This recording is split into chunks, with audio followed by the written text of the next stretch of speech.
18 sur 1000, première.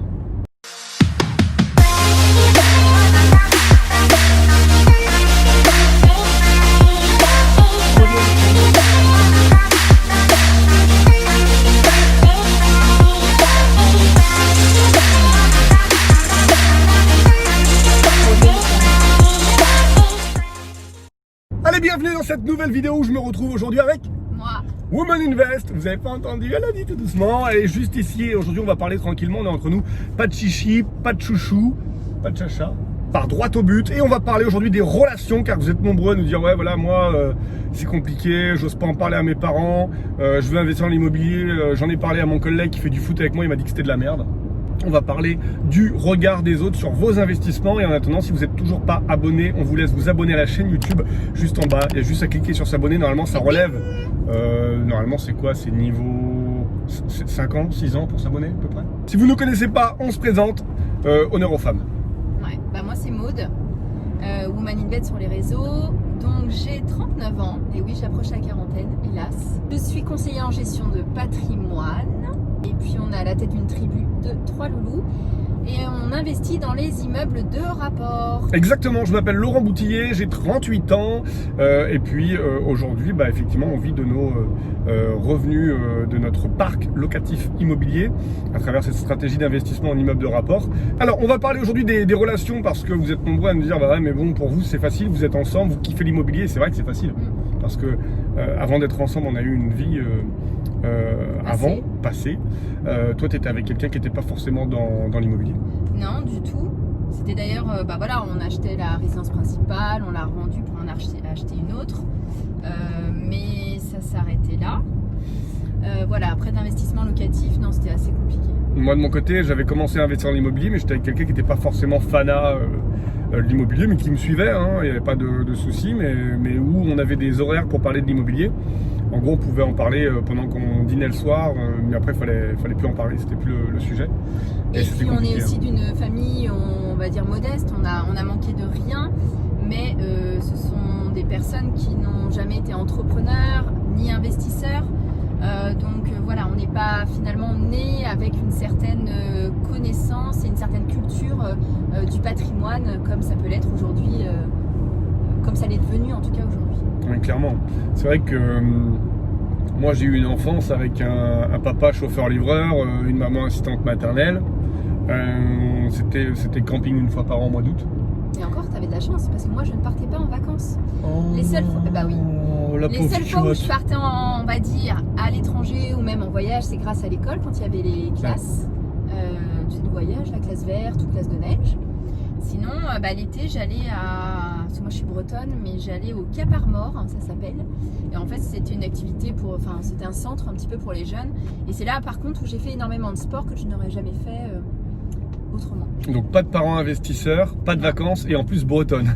J'ai envie de dire que là, t'as cumulé. Justement, c'est une grande qualité, mais après, j'ai une enfance où j'ai manqué de rien, mais c'est vrai que... j'étais pas là, donc tu manquais de quelque chose, mais on souffre pas de ce qu'on ignore. C'est ça, exactement. De mon côté, c'est pareil, hein, une fois par an les vacances, 15 jours, voire 3 semaines au mois d'août. Mes parents ont fait le maximum pour qu'on parte en vacances. C'était les vacances en camping, avec démarrage en tente, puis en caravane pliante, puis en caravane. Je suis parti de chez mes parents où on faisait du camping en caravane. Et l'objectif de mes parents, c'était un jour d'avoir un camping-car ou un mobil-home. C'était un peu C'était le level. Ouais, c'était l'objectif en disant voilà, si tu réussis ta vie, tu auras ta maison en résidence principale, tu auras une voiture que tu auras payé un crédit pendant 60 mois, et puis tu auras ton chien et tes enfants. Exactement. Voilà. C'était un peu l'idée, et c'est un peu le schéma dans lequel on a été élevé. Ouais. Beaucoup le sont, je pense d'ailleurs. Ouais, exactement. Et j'en veux pas à mes parents parce que il y avait beaucoup d'amour derrière ça, et du coup beaucoup de protection. Et comme ils ont été éduqués, et qu'à l'époque, parce que mes parents sont nés dans les années 50 et dans les années 60, comme à l'époque c'était le schéma, on reproduit le schéma. Et c'est compliqué, et si vous regardez ce genre de vidéo, c'est que vous souhaitez peut-être changer le schéma, c'est-à-dire ne pas travailler pour l'argent, mais que l'argent travaille pour vous, c'est-à-dire inverser le cycle. Et c'est un cheminement intellectuel à avoir que tout le monde n'a pas, et c'est pour ça qu'on fait cette vidéo, parce que si vous posez des questions et que vous les posez aux mauvaises personnes, ça peut très clairement... faire que vous n'allez pas avancer finalement. Vous allez rester dans cette situation.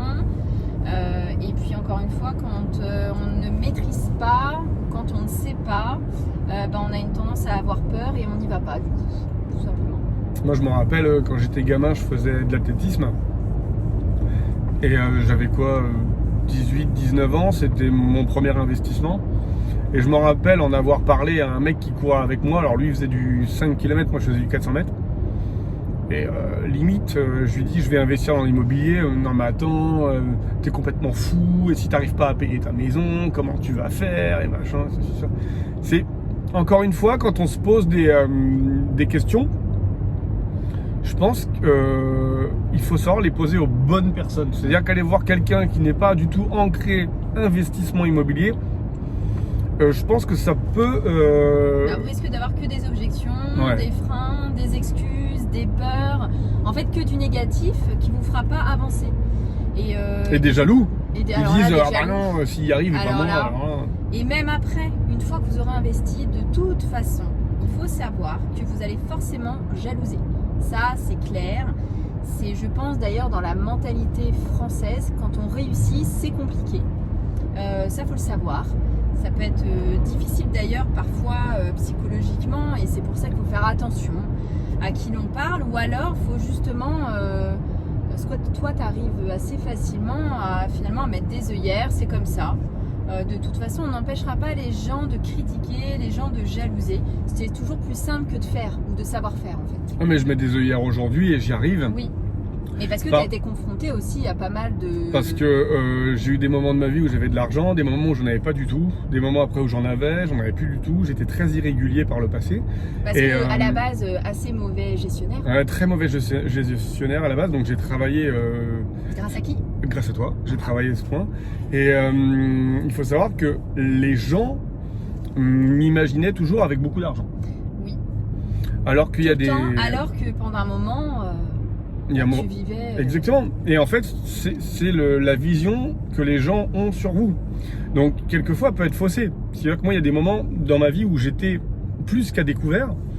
Et les gens me voyaient avec une petite veste de costume et des pompes cirées et disaient « Ah ouais, mais pour toi, c'est facile. Toi, t'as les moyens, machin, etc. » Et pour autant, les apparences sont vraiment très trompeuses. Et je pense que ça, tu t'en es rendu compte. Ah bah je m'en suis rendu compte. Et puis c'est surtout que, encore une fois, je me suis rendu compte que si j'avais des questions à poser, il fallait que je fasse attention à qui je les posais. Ouais. Parce que si demain vous gagnez, je dis une bêtise, 1000 € par mois, 2000 € par mois, vous pouvez en parler pratiquement au commun des mortels parce que beaucoup de personnes sont dans cette fourchette. Si demain vous gagnez 10 000 € ou 12 000 € par mois parce que vous avez pris des gros risques, vous avez monté une société, vous avez mis vos billes sur la table, vous avez été chercher des investissements, etc. Souvent, on n'en arrive pas là sans rien faire. Clairement. C'est qu'on travaille. Mais si vous avez pris des risques à ne pas dormir la nuit, etc., aller chercher des clients, monter une entreprise, etc., employer des gens, et que vous gagnez 10-15 000 € par mois, et que d'un seul coup vous avez un peu moins de clients et que vous vous trouvez à gagner 5 à 6 000 € par mois, mais que vous avez pris des habitudes parce que vous avez fait des investissements qui fait que vous avez besoin de 10 000, et que vous dites à une personne qui gagne 1500 ou 2000 € par mois, oh là là, je suis en galère ce mois-ci, j'ai pris que 5 000, vous n'êtes pas compris. C'est la personne qui est en face de vous n'est pas la bonne personne à qui vous pouvez raconter que vous avez gagné moins d'argent.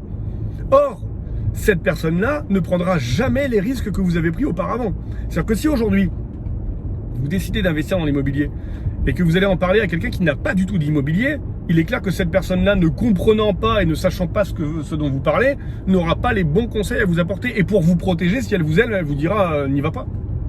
Oui, ou alors elle sera de très mauvais conseils, ou alors critiquera ou jalousera derrière, ou peu importe. Donc après, il faut faire attention. C'est sûr, maintenant, il ne faut pas avoir honte de ce qu'on devient, de ce que l'on met en place, de ce qu'on cravache pour y arriver. Je veux dire, à un moment, on fait les choses aussi pour soi-même et puis pour sa famille. Nous, c'est le principal. Après, on n'est pas, nous, du style à de toute façon être dans l'opulence, à quoi que ce soit d'ailleurs. Mais c'est pour vous dire que de toute façon, il faut quand même penser à bien s'entourer, à faire attention, aussi à être par rapport à l'incompréhension, par rapport aux critiques, à la jalousie. Et puis il faudra vous renforcer aussi, avoir un bon mindset pour pouvoir y arriver. Moi, quand j'étais petit, je comprenais pas que encore une fois, on était au camping et puis on voyait quelquefois. Je comprenais pas que les gens qui avaient de l'argent étaient avec les gens qui ont de l'argent. Et je comprenais pas les gens qui n'ont pas d'argent parce qu'ils en ont pas voulu ou parce que ils ont eu des problèmes dans la vie, etc. Voilà, il n'y a pas de jugement là-dessus. Mais il y a bien une échelle de valeur et c'est l'argent pour le coup. Étaient aussi ensemble. Mais finalement, on se rend compte que dans notre vie, souvent, on ne garde pas toujours les amis. Parce que il y a des... Voilà, il y a une évolution qui est complètement différente. Et que vous êtes compris par les gens qui ont généralement le même niveau social que vous. Il n'y a rien de péjoratif là-dedans. Mais si, demain, vous gagnez 5 000 € par mois, vous n'aurez pas les mêmes problèmes que si vous gagnez 1 000 € par mois. Et du coup, les personnes qui seront amenées à vous comprendre seront des personnes qui ont sensiblement les mêmes moyens que vous. Parce que si demain vous gagnez 5 000 € par mois et que vous êtes toujours en train de côtoyer des gens qui gagnent 1 000 € par mois, si vous voulez partir en vacances ensemble, qu'est-ce qui va se passer? Ça va être très compliqué. Compliqué pourquoi? Parce que financièrement, c'est pas la même chose. Il Exactement. y en a peut-être un couple qui va faire très attention, et ce qui sera tout à fait normal d'ailleurs. Et puis un autre qui fera peut-être un peu moins attention, ou inversement d'ailleurs. Parce que c'est pas forcément les personnes qui ont plus d'argent, pouvoir d'achat. Qui sont dans l'opulence et inversement. Donc voilà. Mais c'est vrai que si, par exemple, on va vous raconter une petite anecdote. On est parti avec un couple en vacances et Maud, à côté, elle nous a réservé des billets d'avion à minuit 05. Et on pensait que c'était minuit 05 du lendemain, or c'était le minuit 05 du jour même. Oui. Enfin, on est tous rentrés dans le panier parce qu'on savait pas. Clairement. Bon. On est tous tombés dans le panneau, du coup on a loupé notre vol. On s'est rendu compte qu'on avait loupé notre vol 12 heures plus tard. Et pour la petite histoire, on était à Bangkok. On était à Bangkok, donc c'était un Bangkok-Paris. On n'était pas à côté. Bangkok-Paris, c'est 1 000 € pour 2 personnes, le billet retour. Oui, à peu près. À peu près. On était avec un couple d'amis et du coup on se rend compte qu'on a loupé notre vol. Imaginez qu'on soit avec un couple d'amis qui n'a pas un copec, qui n'est pas un rond. Il faut quand même remettre sur la table, alors qu'on est à Bangkok, tout de suite maintenant, 1 000 € dans 2 billets d'avion, sachant que les autres sont perdus. Ça aurait pu créer des tensions si on n'avait pas eu un couple d'amis avec nous qui avait également un pouvoir d'achat et qui nous aurait par exemple demandé de leur prêter 1 000 €. Exactement. Donc clairement... Bon, ce qu'on aurait fait, ça m'étonne pas ça. Avec des intérêts. Donc clairement, il est clair qu'à certains moments de votre vie, vos relations, vos connaissances, elles évoluent et vous allez toujours avoir tendance à vous rapprocher parce que vous allez vous trouver des atomes crochus avec des gens qui ont sensiblement le même niveau. Si moi, demain, j'ai envie d'être ami avec le PDG de Total ou avec un ministre ou avec le PDG de Vivendi, je dis des bêtises, il est clair que j'aurai pas énormément de sujets en commun à parler avec cette personne parce que ces personnes rencontrent des problèmes que je ne rencontre pas et du coup finalement je n'y serai pas d'une grande aide et on n'aura pas ces atomes crochus en fait qui vont se passer entre nous. Et c'est pourquoi vous devez absolument vous autoriser l'idée de vous dire que vous pouvez ne plus vous entendre avec des gens avec qui vous vous entendiez jusque maintenant. Et ça c'est compliqué. Ça c'est très compliqué de vous dire que à l'école, au collège, vous étiez amis. Au lycée, vous êtes amis. Vous vous mettez ensemble dans la vraie vie aujourd'hui. Et au bout de 5 ans, qu'est-ce qui se passe? Les chemins commencent à se séparer. Et ça, c'est vraiment très compliqué parce qu'on a tendance à se dire, mais merde, est-ce que lui ou moi, j'ai raison? Qui est dans le vrai? Et en fait, finalement, les deux sont dans le vrai. Parce que les chemins sont différents. Exactement. Mais c'est vrai que c'est ce qu'on appelle la remise en question. Et c'est quelque chose qui est difficile à faire. Il faut en prendre conscience. Et il faut aussi, je pense, s'autoriser le fait que vous puissiez arrêter de voir des gens et en connaître des nouveaux avec qui vous avez ces fameux atomes crochus. Mais c'est vrai que c'est compliqué. Le cheminement, il est difficile. Moi, j'avais des couples d'amis avec qui je m'entendais bien. Mais sur l'investissement, j'avais compris qu'il fallait pas que j'en parle. Par exemple, des gens qui disaient que l'immobilier c'était que pour les riches ou l'immobilier c'était un monde de capitalistes et que c'était pas bien d'avoir plusieurs logements parce qu'on gagnait de l'argent sur la tête des autres. Or, investir dans l'immobilier, c'est aussi créer des toits pour que des gens puissent dormir. C'est une vraie valeur ajoutée. Et si demain tu fais de la bourse, tu mets 1000 €, tu achètes des actions. En face, il y a quelqu'un qui vend 1000 € d'actions. Donc 1000, zéro plus-value. Dans la bourse, il n'y a pas de plus-value. Il n'y a pas de valeur ajoutée. C'est un échange. Il y a un vendeur, il y a un acheteur. Voilà comment ça se passe. Dans l'immobilier, il y a une vraie valeur ajoutée. Si demain, en face de chez toi, tu vois un champ, comme on est en train de le voir là sur le côté. On est dans la campagne. On est en pleine cambrousse là. Et si demain, tu décides d'acheter ce champ, de demander une autorisation à la mairie, ce qu'on appelle un permis de construire pour pouvoir faire un immeuble, et d'y créer une dizaine de logements. Tu fais construire, tu réceptionnes, tu cherches des locataires, tu les mets en place. Qu'est-ce qui s'est passé? Tu as acheté, tu as créé de la valeur en ayant 10 logements. Tu as donc créé une plus-value, tu as donc créé des choses sur cette terre. Alors on pourra dire que tu es un capitaliste parce que tu as capitalisé sur la valeur marchande de ce que tu as fait construire. Mais ce qui est certain, c'est que grâce à toi, des gens peuvent dormir la nuit et construire leur vie. Et ça, je pense que c'est quelque chose qu'il faut vraiment bien prendre en compte. Et quand tu croises quelqu'un qui te dit « Ouais, mais toi, t'es qu'un capitaliste, tu fais de l'argent sur la tête des autres, t'as acheté, t'as vendu plus cher, t'as machin. » Ouais, et je crée de la valeur pour les gens. Grâce à moi, des gens peuvent dormir, construire leur vie, se marier, faire des enfants. Dans les appartements ou dans les maisons. Grâce à aux personnes qui investissent, qui construisent. Et ça, c'est quelque chose qui, pour moi, a besoin d'être mûri. Et c'est pour ça que le temps est vraiment très important. Vous ne pouvez pas vous permettre de... Hop, je suis devenu un investisseur. Hier, j'avais rien. Aujourd'hui, c'est bon, je suis investisseur. C'est une idée qui fait son chemin. Ce qui est certain, c'est que si c'est au fond de vous, vous y arriverez. Vous le ferez. Vous ne pourrez pas vous en empêcher. Parce que c'est en vous. Vous serez obligé d'investir. Avec les gens qui vous côtoient ou avec d'autres. Mais vous serez obligé d'investir. Voilà, c'est comme ça. Il n'y a pas...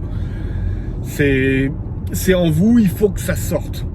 Donc, prenez le temps au temps et allez-y tranquillement. Toi, c'est quelque chose que tu as mûri pendant des années, tu avais envie de le faire. Ah oui, moi, ça a mûri. En fait, moi, j'ai très rapidement été intéressée par...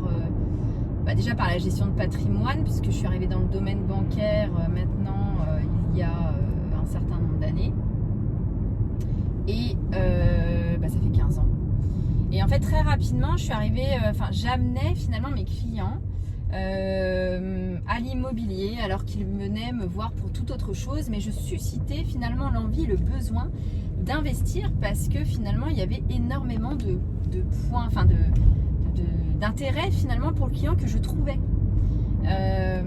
Alors c'était pas parce qu'il y avait que moi que ça intéressait, c'était une valeur ajoutée pour le client et j'avais les arguments pour qui fait qu'on en arrivait à investir dans l'immobilier. Et forcément, au fur et à mesure du temps, ayant des clients également beaucoup investisseurs, je m'y suis attachée davantage et c'est comme ça que j'ai commencé à investir, mais on va dire en investissement locatif. Après, l'investissement dans la RP, ça c'est quelque chose que la plupart du temps on commence à la base.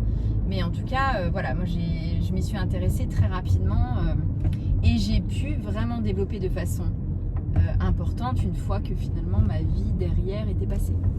Donc le conseil pour toi, si aujourd'hui des gens se sentent mal à l'aise ou s'ils se disent j'ai envie d'investir mais j'ai pas l'entourage, c'est compliqué pour moi, etc. L'idée de se dire que ça va venir, il faut laisser le temps au temps et que si ils se séparent de proches, d'amis qui vont pas forcément dans leur sens, c'est finalement la solution pour faire en sorte qu'ils passent à l'action. En fait, je pars du principe que les choses se font naturellement. Moi, les amis... Il faut quelquefois provoquer un peu le truc. Mais après, je pense que ça se fait aussi... Alors, ça se provoque, mais ça se fait aussi naturellement. Et quand on se rend compte d'eux, il sert à rien de rester bloqué avec une histoire amicale ou autre d'ailleurs, quand on voit que c'est voué à l'échec parce que il n'y a plus rien en point commun et que mais ça reste la vie, c'est normal. Après on peut très bien s'entendre avec un couple et savoir que sur ce sujet-là, mais bien sûr, on n'en parle pas quoi. Parce que nous, pour ceux qui nous suivent, on est passionnés par l'immobilier et il est évident qu'on ne parle pas H24 d'immobilier avec tout le monde. Que ce soit avec notre famille, on en parle un petit peu puisque forcément nos parents s'y intéressent, mes frères s'y intéressent, toi ta sœur un petit peu, Donc on en parle. Maintenant, on va pas saouler les gens aussi avec notre passion, parce que je veux dire, c'est propre à nous. On en parlera forcément facilement avec d'autres investisseurs, d'autres personnes qui sont intéressées par ça. Et au contraire, je pense que de toute façon, ça se ressent. C'est vraiment une passion, une énergie que l'on a. Ce qui est intéressant de voir, c'est que avec ton frère cet été, à un moment donné, c'est lui qui nous posait des questions. Parce aujourd'hui, on a acquis de la confiance vers nos proches qui voient qu'on réussit dans l'immobilier. Ils cherchent eux aussi à se dire « Ah mais je peux peut-être gagner de l'argent en plus de mon salaire ». Donc ils se mettent à poser des questions aussi. Ils s'intéressent parce que forcément ils voient que voilà, on a quand même pas mal investi, que ça fonctionne. Ils nous suivent aussi sur les réseaux. Donc ils s'interrogent forcément. Donc ils s'y intéressent. C'est pas simplement de s'interroger, de se poser des questions comme ça, c'est qu'ils nous les posent pour essayer de mûrir et peut-être pourquoi pas arriver au pas d'investir comme on le fait nous. Alors peut-être pas au même niveau, je veux dire après chacun fait comme il souhaite et au niveau qu'il souhaite, parce qu'encore une fois il y en a plein qui aiment leur vie, ce serait juste un plus ou alors une optique plus tard pour mes enfants, pour un complément retraite ou autre. On n'a pas tous les mêmes objectifs et le même souhait de vie d'ailleurs, voilà. Mais en tout cas ils s'y intéressent. Après on s'adapte aux gens avec qui nous sommes, on va pas bassiner les gens si c'est pas leur truc quoi. Sinon forcément on restera sur des discussions. Non, non. Mais on serait sur des discussions qui seraient vouées à l'échec très rapidement et plutôt, on va dire, assez négatives et plutôt assez, pas conflictuelles, mais on ne s'entendrait pas. Donc voilà, il faut aussi savoir s'adapter à ce que l'on fait nous. Exactement. Allez, on espère que cette vidéo vous a plu. Si elle vous a plu, n'hésitez pas à la liker, mettre un petit pouce vers le haut, vous abonner à la chaîne si ce n'est pas déjà fait. Et quant à nous, on vous dit à très bientôt pour de nouvelles aventures. Très bientôt, ciao ciao.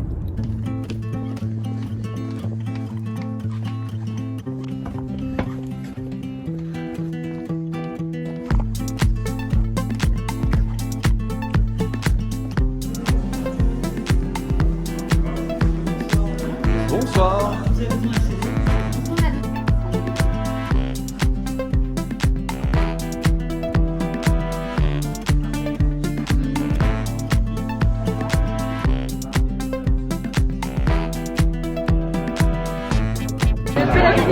Allez, on s'abouffe. Hein. T'es sûr que tu viens pour la formation ou pour bouffer toi? Putain les mecs. Ah, putain, on aurait dû louer. Le restaurant, c'est à mon père.